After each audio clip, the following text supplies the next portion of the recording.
Welcome everybody to episode 11 of The Female Perspective. Changing up the format of the podcast a little bit this week, we are going to tell some stories of females in the industry in motocross. And that first story that we're going to tell is Danika White. How are you tonight? Good, Jackie. Thanks so much for having me on. I'm excited for this. It's the first time we've actually ever got to speak and virtually meet. So yeah, this is gonna be awesome. I agree. So I really just want to tell your story because, every girl has this very unique story and very unique experiences going through the male-dominated world of motocross here. I want to start at the beginning. How'd you get your first bike? What was it? And how were you introduced to the sport as a whole? Yeah, so we got into the sport as a family. It probably would have been around like 1999. We were very heavy, like hockey family. My brother and I both played competitively, and that was like our main family sport. And my mom actually wanted to get us into a family sport. So my dad used to race back in the 70s in Saskatchewan. So we heard Blackfoot Motorsports in Calgary, and we went there, checked out some bikes, and ended up going home with three Hondas. I got a CR50, so that was my first bike, and yeah, it was kind of that's what sparked it all. And then my mom ended up getting a bike, so we spent a lot of our weekends camping and going off-road riding. That's kind of how we started mostly. And then probably like a year and a half into it, we shifted to the track that's in Calgary. It was just easier to go to after school and on the weekends. And that ended up being our go-to place. And we were hooked, and we had lots of friends at the track. So we spent a lot of time riding there. And I wasn't like that serious in it. My brother was definitely better. He's 2 years older than me. So I was kind of just like the younger sister that would go around and just sit all day and ride whenever I wanted to. So there was really no like pressure growing up with it. And yeah, we just kept at it. It was a family sport for us for years. Like I'm 29, turning 30 now. So kept at it, but I didn't get kind of serious to it until after high school. So that's kind of when we started doing nationals and stuff like that. But yeah, I guess I've been riding for I guess almost like 20 years. That's kind of sounds crazy. So yeah, that's kind of was my first introduction to it. And yeah, we still live in Calgary, and we have the track right in the middle of the city here. So we're super spoiled. It's changed so much. So that's Wild Rose MX Park. And yeah, it went from maybe being groomed every once in a while to like a full prep facility now. We've got like two tracks fully prepped usually every day, and there's three big tracks, little tracks, beginner areas. So, and it's just like everywhere. The moto community is amazing. So yeah, I spend a lot of time there usually. Yeah, that's awesome. I'm pretty surprised. Like I've only ever seen pictures of that place, and they all look incredible, right? With the city skyline in the background, and it's just like amazing that this place still exists in the middle of a city. I guess like where I'm from, everything that was even close to a city is now gone.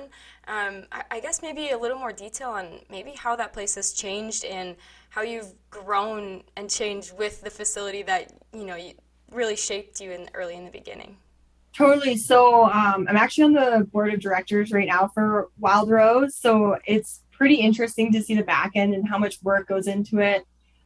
There is a full staff there that's paid, but it hasn't always been that way. There's still so many like volunteer hours that go into it, but it's pretty cool. Like Charlie Johnston is the facility manager there, and just hearing him speak about the facility and how's it set up, when they like even plan building the tracks or sections that they make sure like certain sound isn't directing certain ways in the city. But yeah, it's crazy. We're super lucky to have it. It's probably like you never know how long we're gonna have it for because it is city land. So it's kind of one of those things like we try and keep everything under control. It's definitely different than every other track we go to because we're under the city bylaws. So even just something as simple as like gonna go load your bike without your helmet on, like we're pretty on top of educating riders and people coming to the track that hey, if a bylaw officer came in and you're only on your bike for a minute without a helmet, it's still they don't know, and they just think it's a free for all. So we got a lot of good members and volunteers that just try and keep the place like as tame as possible. But still it's a great facility for any type of rider to come out, and vet riders, pro riders, young ones. It's yeah, all different levels are encouraged out there for sure. That's awesome. Yeah, I'm involved with local motorcycling too, and it's like you never realize how much goes into it and how much that relationship relies on the city or the state, in my case here. Like, it's pretty wild once you get behind the scenes. Why were you compelled to be involved with the track at that kind of a level? Yeah, so it kind of like it's only been the last, I think I've been on the board for this will be my second year. So I've kind of been always just a member and riding there and really not volunteering or anything until like the last couple of years. And I've just recently, like now my job and everything surrounds this community, and there's so many businesses for like motorsports around Calgary area that thrive off of the track, the facility, and areas around it that yeah, if you ever see something like that, leave, like hopefully there's a big enough community that we can see tracks pop up around the area. But even outside of Calgary there's quite a few tracks as well too. So yeah, I just really wanted to be able to give back and help out with whatever we can. Sometimes it's hard to find like those people that have enough time to be on the board, but there's a good group of people that have been there for quite a few years. So it's been, yeah, amazing just learning all the knowledge and back end of information that goes into our track here as a not for profit. So yeah, it's pretty interesting to see all those layers. It's been a great experience. Mm-hmm. Yeah, so if there are people listening that may want to get involved, maybe in Calgary or with their local motorcycling community, what are some tips that you have for those people? Oh, for sure. I would say an extra hand is always welcome. Like, I know sometimes people think that all the jobs are filled, but there's always something extra to do, even if it's just, man, picking up garbage. Like, I've spent so many even springs it blows in, rock picking. But yeah, I would totally talk to your local community, even if it was like an off road organization. I know we have lots of off road sanctions around Calgary area and all over Canada and US that they always need volunteers, whether that be guides, leads, trail sweep, all that type of stuff. So even if you're just riding it, that extra hand put into your areas that you love goes like such a far way for sure. Hmm. Absolutely, and I see the same thing here too. It's always, nice to share with people how they can help, right? You might not know, but you might want to. So definitely getting in touch with those organizations will be very helpful for you and the local motorcycling community, whatever you want to be involved with. For sure. Yeah, it keeps it alive.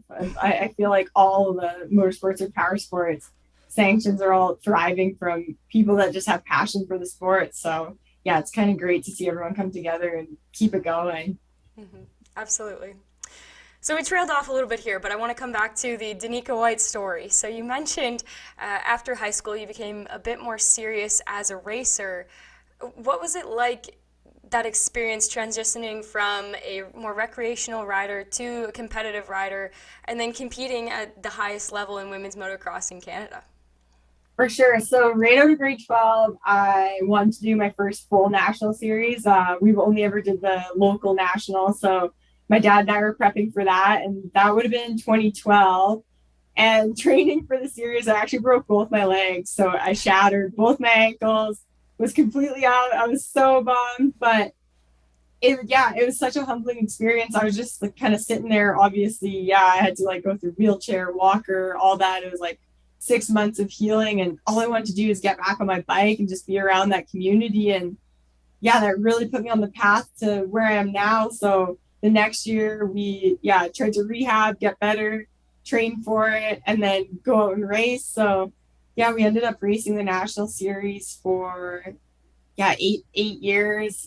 Followed that circuit. It was more like, especially in Canada, it's more like a vacation for us women's racers because we're like spending our time and money, our vacation days from work to go there. So yeah, at first like we were like I had a little bit more pressure on ourselves to do it, and as the years went on, just ended up realizing like to enjoy those moments, enjoy the places you're going, enjoy those road trips. And yeah, I ended up getting better as like you started enjoying those moments. So yeah, I think I was got 10th a couple years, and then top three twice, and then I think the last year I raced was fourth. So yeah, it'd be pretty cool to get back to it. I'm not too sure what my plans are this year. Like we'll see how work and everything goes, but either way, I'll be so sick to see the Nationals come back out west again. Absolutely.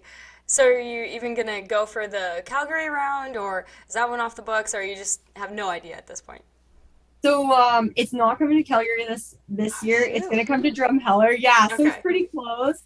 So if it works out, it'd be rad. I'm on a 350 FC Husky right now, and I love it. I don't think I can race a 350, so I'm like, yeah. So I'm just like trying to get all that stuff figured out. But I know I got friends that have 250s, so worst case we can line up. But yeah, we'll see how it goes. Hopefully at least hit one or two, and yeah, just be able to line up and with the ladies and support them. It'd be so cool to see it come back. Absolutely. How do you like the 350? Oh, it's so awesome. Yeah, I love it. It's just so like on the 250, I don't rev as high, like where you're supposed to like scream the 250 out. So when I'm on my 350, I kind of just like chug it around a bit more and it's kind of don't have to shift it as much. Power wise, like they feel pretty close to each other. Like it almost feels heavier, but they're pretty close weight wise. But yeah, no, I love a bike. I've been on three different 350s. So I was on KTM before and now Husqvarna. So yeah, I love it. Like it's definitely not a bike I would want to get rid of. So yeah, I don't see myself getting a 250 here pretty soon, but we'll see. I feel like that bike, and even 450s, right, are like so intimidating for a lot of women because, same in Canada as it is here, you can only race the 250 in the women's class. Um, is it intimidating? Was it intimidating? Did you get over it? Were you like, how'd you get into a 350 compared to a For sure. 250? So our series used to be an open series where you could line up on any bike. So that's why I ended up going to the 350. I just actually had to ride my dad's bike for 2 weeks because I was selling my 250 and I hated it. The first time I got on my dad's bike, I was like, this thing is a pig. And then after like 2 weeks of being forced to ride it, I just like kind of meshed with the power a little bit more and just started having quite a bit of fun. It really reminded me of like two-stroke power. Like I kind of noticed it had a bit less of engine brake going into the corners, which I like loved. I know you can get different ECUs for the 250 to kind of make it feel like that, but yeah, I just love that kind of two-stroke feel power. So that's when I ended up switching to 350. And then I think that year is when the rule changed. And I was like, oh shoot. But then COVID hit. So I've had a couple of years just to be able to slide by on my 350. But it's kind of interesting. Like Babes in the Dirt is like a pretty big female ladies ride day down in California. And Husqvarna brings the demo bike fleet down. And usually those are all the FEs. And the FE doesn't even come into 250 anymore. So we had like ladies that have never been on big bikes before just thrown a leg over 350s. There are FE street models and enduro models, and no issues at all. Like they were loving it. It was almost like a tamer power. It didn't get out of hand on them. So it's kind of cool to see more riders going that way or just finding like a power that works for them since there's so many bikes. It's so hard to know really which one that you're going to end up loving at the end of the day. Yeah, I mean, even across brands, across like there's so many options nowadays of a good bike. Like, am I a beginner? Am I more experienced? Like, just picking a bike period is pretty hard, and so especially for women who may be smaller or less experienced, like that could definitely be an intimidating factor. But it sounds like you found the perfect match for you. For sure. Yeah, no, it's been awesome so far. But yeah, I agree with you. It's hard to find that perfect bike. So yeah, if anyone's looking for a bike to try and find like a demo ride around them, it's really nice. I know sometimes even that makes it worse because then you're like, I have no idea what I like. But at least once you're over an 85, you can kind of make that bike fit for you. Just go to the your local dealer to kind of chop that bike or make it bigger, like however it's crazy because mountain bikes come in different size frames and stuff where dirt bikes are just one size fits all. So you really have to tailor it to yourself. So, did you ever end up racing the guys, or were you always in the ladies' classes, as you became a more experienced racer over time?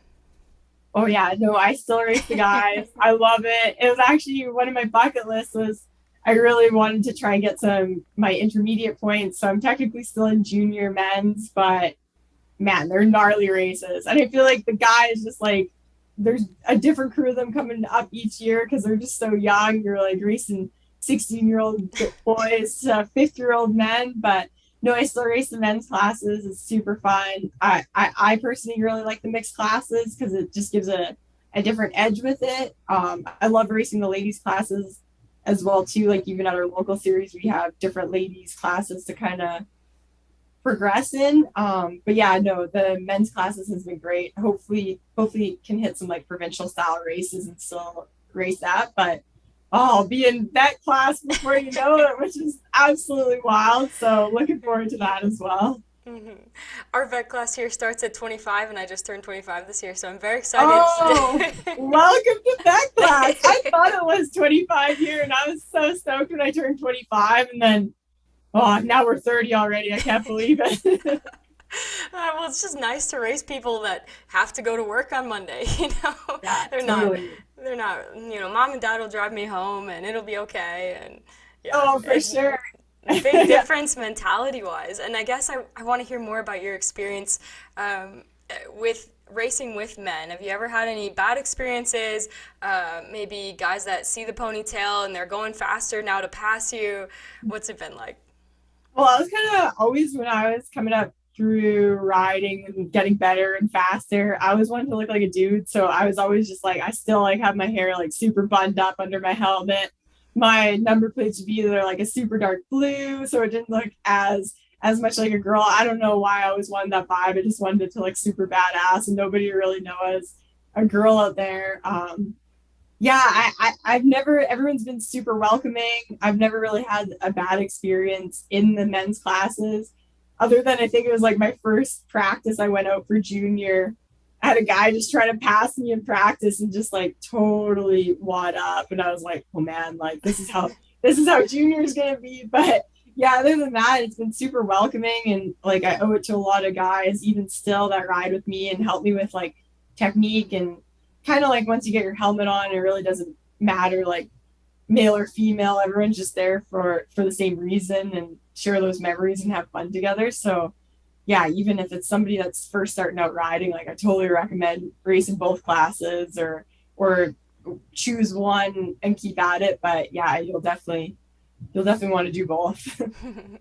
That's really interesting to hear because my experience is totally different, and I think that might play into the little bit of the Canadian mentality versus the U.S. mentality of a racer, maybe a little bit. But that's pretty cool that you're just welcomed in and you're just one of the guys, and I think that's my favorite part once I just become one of the guys just out there. For sure, yeah, kind of like build that credibility. But yeah, I bet it's so different everywhere. Like I've heard different stories, and I know like some people, even males, get like scared off by the sport because kind of it seems like clicky in some areas. And yeah, we really try, especially around here, to be welcoming. I know like not everyone is, and you sometimes get that bad vibe, but man, at the end of the day, we're riding bikes, so you really can't beat that. Like, if somebody's kind of being a grump, find a different group because there's got to be some people stoked on bikes. Hmm. Absolutely. So the last thing I want to touch on, like racing wise, you got to race the electric bike, the Cake, which I think is an awesome name for a motorcycle of all things. How was it? How was the experience? How did you get hooked up with that company? Oh wow, the experience was amazing. Like I didn't even think it was real. Cake actually reached out through Instagram, which I know some days you just hate social media and you're just like, why do we have it? It's hard to keep up, or you just see all the negativity on it. But it's pretty cool to be connected around the world through these small platforms. So yeah, I recommend people to have it just be able to stay connected. But yeah, they reached out through Instagram and just for said like, hey, would you ever be interested in a race? And I was like, oh heck yeah. Like I thought it'd be like California a year from then when they messaged me. And it ended up being Sweden. And it was like 3 months away when they said. So I was like, let's do this. So yeah, me and my boyfriend went out. They flew us out to Sweden, right where Cake headquarters is. They had it at Gotland Ring. So it's very sustainable road race course and it's in a limestone quarry. So that's why the Cake model is called the Calc. It's limestone, like that's kind of how it translates over. And the racetrack was limestone, like it was like racing on gravel. It was wild. So it was the cool thing was this very even playing field because all of us, there were 16 athletes from all around the world, and some were like freestyle athletes, enduro, road race, so mountain bike. Seth Stevens at one, he was a downhill mountain biker. So yeah, it was incredible to have all these different disciplines of two wheels come under one roof and race each other and on bikes that we pretty much never have been on. The bike was so cool. I would love to have one and to be able to ride on like true soil because at the gravel you couldn't really spec it to how it would feel back at home. But yeah, it was the rider triangle set up very mountain bike style. So the bike itself looks very small, almost looks like an 85cc chassis, and you get on it and it's like big. Like I needed starting blocks. Like it fits a full size adult on it, and it's got three different speeds, so you can speed up the engine on it, and then it had three settings for engine brake as well too. So there's no clutch, or yeah, they had no, it was brakes. It was brakes all on the bars. But yeah, you set your so you could have a like feeling like a two-stroke, four-stroke, or like mountain bike, no engine brake. So it's pretty cool to be able to dial in an engine like that and everyone be on the same bike and just have those small details that they can change. But yeah, experience was amazing just to be able to meet all those different athletes from around the world that we might not all be back together again. But yeah, just everyone was again stoked on bikes. It was just cool. It's that universal language. You can fly across the world and you're still having the same conversations with people. I can speak any other language and you're still able to like say good job or like sit corner and be able to talk about bikes together is so cool. Yeah, that's awesome. It sounds cool and sounds like something that you might not ever get ever again, like something just so unique. For sure. Yeah, it was super cool. And the bikes, were really rad. And the company itself was amazing just to see the backside of it too. And they do a lot of like the call it like the race bike, but they have these kind of like scooter looking commuter bikes. That's their big side of it. And yeah, they do like cool little uh fridges and heaters. Like it's almost like a skip the dishes type thing that's faster. And so it's kind of cool, like the lineup that they have like two sides of it. And yeah, it's a pretty interesting bike to take a look at. That's awesome. So moving into more of the professional side of your life and your story, you work for Fox Canada. How did you become involved with them, and what do you do there now? For sure. Yeah, it's crazy. If you were to ask me like 6 years ago if this is where I'd be, like pinch me. I'm just so pumped on it. But right out of high school, so when I broke my legs, I had a different totally plan in my life. Like I was kind of lost. I wanted to go into like veterinary medicine. And then this happened, and I was like, no, like I just love motorsports and power sports. So I ended up getting a job at a local bike shop right outside of Calgary for JC Sites. They had a family operated shop, CycleWorks, and worked my way up there. They gave me every opportunity like to move up and take the reins. And I met some amazing people that we worked together for years. So I was there for probably 8 years. And in the last few years, we were a really big Fox dealer. So I got to know like the Fox team quite a bit. They would reach out to us for like design questions or product questions, testing questions.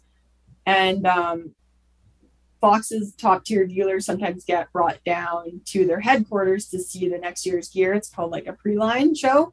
So all the dealers kind of come in, see the gear, give their recommendations. So I ended up doing that. I think it was 2 years with CycleWorks. And then my CycleWorks position changed and I moved into Blackfoot Motorsports to help run their sponsorship team, like the race team. So my years at CycleWorks and Blackfoot were really grassroots orientated, like that side of it. I never saw myself working for like a brand outside of that. And then an opportunity came up to be the like outside rep for Fox for Alberta and Saskatchewan. And I was like, oh, like I might as well throw my name in for it. So yeah, I ended up getting that job. I worked as the sales rep for Alberta for about 2 years. which the coolest part was driving around like where I'm from and seeing these dealers. And usually dealers in the power sport industry, they don't just like all of a sudden become a dealer. Like it's somebody that has passion for the sport, has a huge history in it. So yeah, my first year just going around meeting these dealers, it was amazing because you get to hear these stories of people that either you're heard of, or you can just see the passion that they have for it. And yeah, the amazing stories that I got to hear during that experience, it just stoked my fire even more. And yeah, now I recently moved into the marketing coordinator position for Fox Canada. So I work out in Calgary in HQ. We're going to be back soon.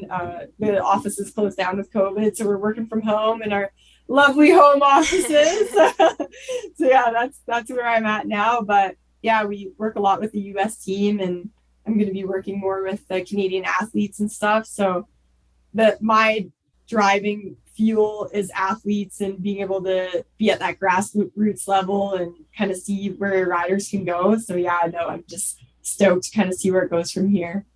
That's awesome. What's your favorite part of your job now? Right now, like we're planning the GDR race team gear for the full national series. Nice. And my favorite thing ever is just like lit kits, like how you can match glove to goggle, like just making that full kit. So I'm just like, this is such a dream. Like, and like sometimes people are like, oh, sorry, like we got a bunch of work coming your way. And then it's stuff like that. And I'm like, this is so cool. So yeah, no, I'm pretty pumped to be able to plan gear and figure out which ground they're wearing what. So yeah, that's been super cool. That's awesome.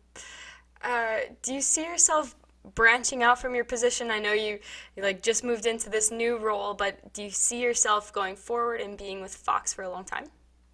Oh, I'd love to. The team that's there are amazing. Their family.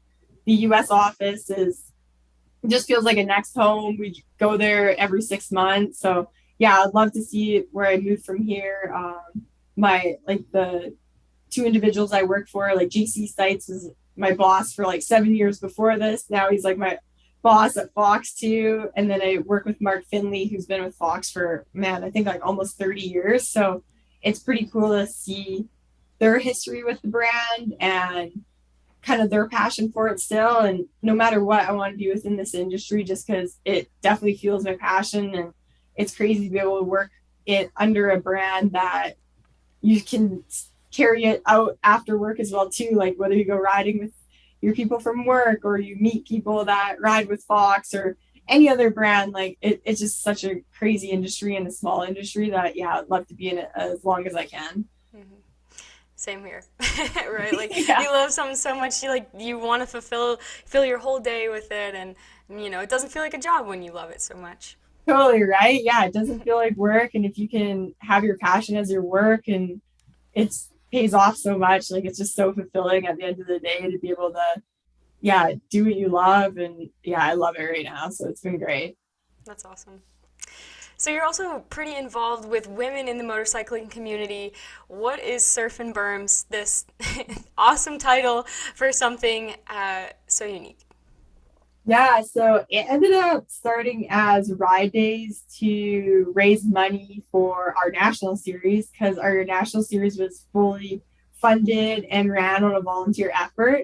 Um, yeah, there is just a group of girls that were putting it on while I raced. And then I kind of got to the point where I wanted to be able to give back. And when I worked at PsychWorks, my really good friend Megan and I, we just came up with an idea to do a ride day at her house. And then she was like, I'll donate all the money to the Nationals. So we came up with a name for it and called it SurfinBerms. And that was our first ladies ride.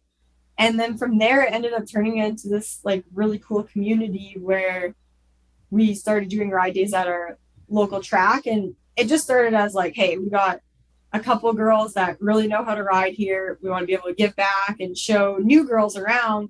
We're like, okay, if we get 4 girls out, we're just taking like an area that nobody's riding for the night. And I think the first night we got 20 girls out. And we were like, we didn't even know these girls existed. It was so cool. Like I just had goosebumps because I remember being like their age and there was literally 2 other females that rode when I rode. Like there's no ladies, like multiple classes. There's no girls classes come up in. Like it was just boys mixed classes to race in. And then yeah, to see all these ladies come out, and then they ended up wanting more, and they told their friends, and more girls started getting bikes, and then Blackfoot ended up coming to set up at our rides and doing learn to rides.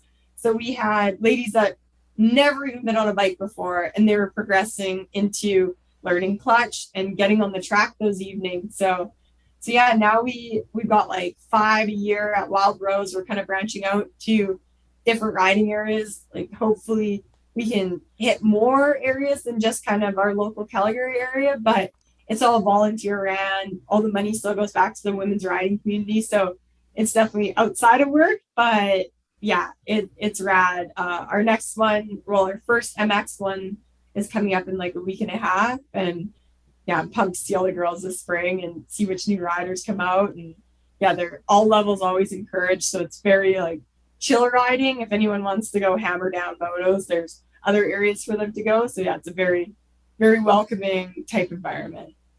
That's awesome. I've been to a couple girls only days myself, and it's a totally different experience at the track just riding with girls than it is with maybe the pressure that comes with guys being around the track. Um, I guess, like, how is that experience for you? How have you seen it in other girls just having this opportunity to learn in a more comfortable environment? For sure. So even working at the dealerships, like I would always tell girls, like, hey, you gotta come out to the track. And they'd be like, oh no, like that's too scary. And I'm just like, what's scary about it? Like, because I've kind of been immersed in it for so long that I'm so blind to it, and I never had an issue with it. Like I'll show up whenever and just jump on a track and kind of be like, okay. But it's kind of cool to hear these responses and realize that the mentality was super different with either ladies that have never been or maybe have been once and kind of got intimidated and didn't know anyone from it. So we were like, okay, how can we make this welcoming and be able to encourage these ladies to come out and kind of have a setting that they don't need to feel any like stress in? And also we've kind of noticed that they don't want like a bunch of people watching. Like they kind of feel like stressed out, like, hey, everyone's watching me, which my biggest note I can give to any new rider is like, don't worry about it. Even if there's somebody watching you, like they have no idea what they're watching. They're just like hanging out. So just do you. And yeah, we have gotten a bunch of girls that have never been to the track before, lots of off-road girls, and then we'll be doing an off-road side to try and get MX girls out there. So yeah, definitely I would just say the mentality is different where to have that group of welcoming ladies and really not as much of a competitive edge that they can just kind of come and get in their own space has been yeah really rewarding and awesome for ladies to come out. Yeah, that's so awesome. It's so crazy when you give back to the community how it keeps growing and growing, and then those people feel like they need to give back to it too. Oh Um, yeah. so like how has it morphed over time from this thing that you started, to help fund women's motocross, and now it's growing and growing each year? Has the mentality for you personally changed over that course of time? For sure. Yeah, like it's so rad. Like I don't owe it to myself. Like it's all the ladies under this umbrella that help out and they give their volunteer time to help and they're just genuinely wanting to see more people and get back to what their experiences were. Like Kasha is one of the girls that helps out with a lot of our rides and she's only been riding for 3 years. Like her first ride was the SurfinBerms ride, and now she's one of the girls that's there, like full vested up, SurfinBerms, helping all the new riders. So it's pretty cool to see how far you can advance in even just a short time for somebody that's never been on a bike. And the community is just so welcoming. And even we try and do things that are open to the whole community just to give back. Like we're always at the track, able to answer questions or get people comfortable and maybe we'll end up trying to do more of like a new rider night than just like a ladies only. But I don't know, it's been so great. And the ladies group has just been so welcoming and able to get back to those girls. And it hasn't always been like that. Like it's pretty cool to see the girls being so welcoming. And my biggest thing is to show like a girl that's in high school or junior high, or even a guy that like, hey, there's friends outside of high school. Like you don't need to worry about that. Like come here. This is a safe spot. Like if there's stuff happening in your day, just come forget about it. Like I'd say it's been such a mental health break for so many people, like female and male, that especially in these times that we've had those last 2 years, that just getting on a bike frees them from their daily grind. So yeah, that's been really rewarding that way. Mhm. Yeah, that's a really interesting point that you bring up. Like, I never felt like I belonged in school. Like, these people aren't really my friends, but I'd go to the track on the weekend and that was my place and that's where I belonged. And those are still my best friends to this day. So it's really cool of you to create this opportunity for kids, older people, men, women, everyone around just to enjoy two wheels. For sure. Yeah, it's that community that you have these friends that'll last a lifetime. And especially when you're a kid and you're in school, you kind of get stressed out and you just think that's all the people you'll ever know. But yeah, motorcycles and this industry have made me meet the most incredible people from around the world. So yeah, just keep with your passion, whatever it is. But yeah, just dirt bikes have given so much that yeah, I totally agree with you that there's so much outside of work or school that there's these people that share that common thread with you. Mhm. So if there's anything else that you were to surf other than berms, what would it be? I really want to try open water surfing. We have a river surf in Calgary, so I really want to do SurfinBerms night and then an actual like river surf night, a good old like surf and turf. So that's why I always say I'm somebody that should be by the ocean, but I was born a flatlander, so we try and make it work. So yeah, it's been berms and yeah, river surfing, but yeah, lots of mountain biking as well too. But dirt biking would be my main one. So looking back over everything that you've done in this sport from your racing career to your professional career within it, if there was one thing that you could do differently, what would it be? Differently, what could it be? Yeah, I guess like kind of how we touched on enjoying those moments and realizing those races you're going to are really like these amazing life experiences. The areas you're going to, like, enjoy those areas. Like, it's not just about the race and how you finish, it's enjoy those times with your family and friends and soak it all in. Yeah, I would say that would be my biggest one. Is just if I were to go back to the start of all my racing, is yeah, it's just those moments of don't worry about getting that top spot, as stressful as you think it is, because in a year or two, you're never going to remember what you placed, but you'll totally remember everyone getting together after that race and get for dinner and sharing time. So yeah, I would just say enjoy it. Enjoy what you're doing while you can. Hmm. Absolutely. It's hard though sometimes, right? Like you're so focused on being competitive or being this or being that. It is honestly sometimes difficult to live in the moment and really enjoy it.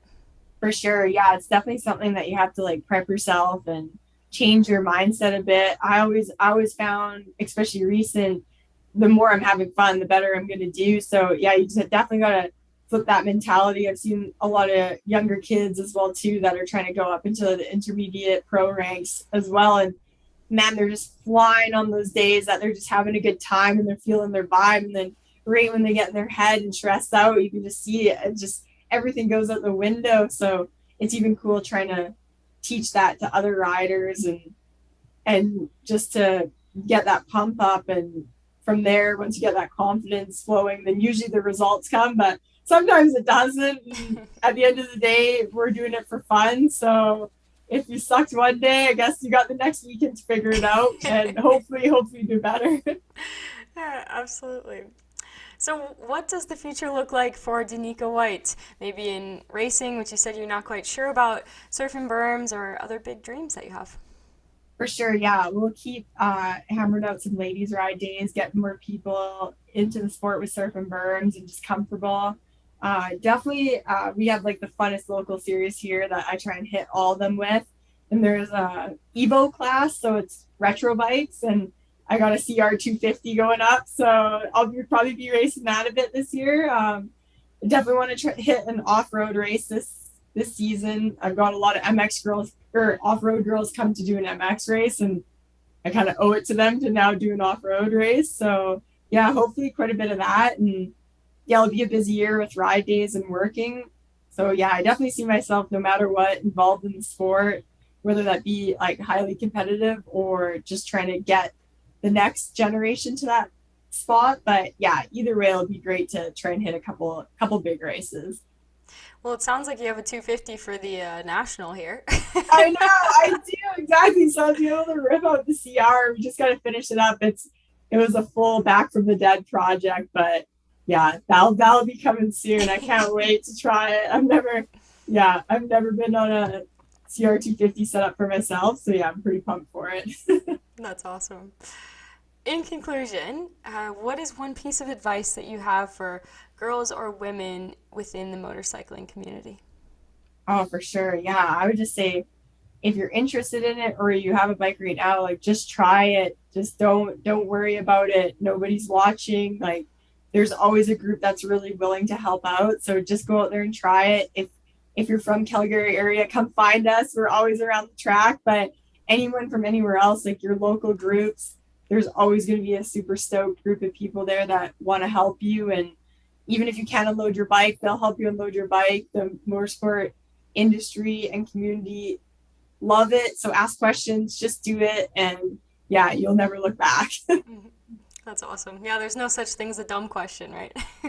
For sure. Oh yeah, no, not at all. We've all had our dumb questions, so that's what I love. Even when people they feel bad when you like show them around or you're going slow, and just like, man, I've had so many people do this for me. Like this is rad. Like so, yeah, don't ever feel bad about anything like that. We've all started at the same spot. We didn't all of a sudden just learn bikes instantly. So it's a work in progress for everyone. Mm, absolutely.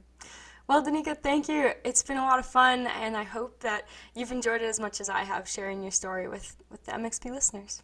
Oh yeah, no, this is great. Thank you so much for having me. And yeah, I can't wait to connect and see you on a snow bike. So that'd be rad. Absolutely. Thank you, everybody else, for joining us. We will see you in 2 weeks for another episode of the MXP Pod.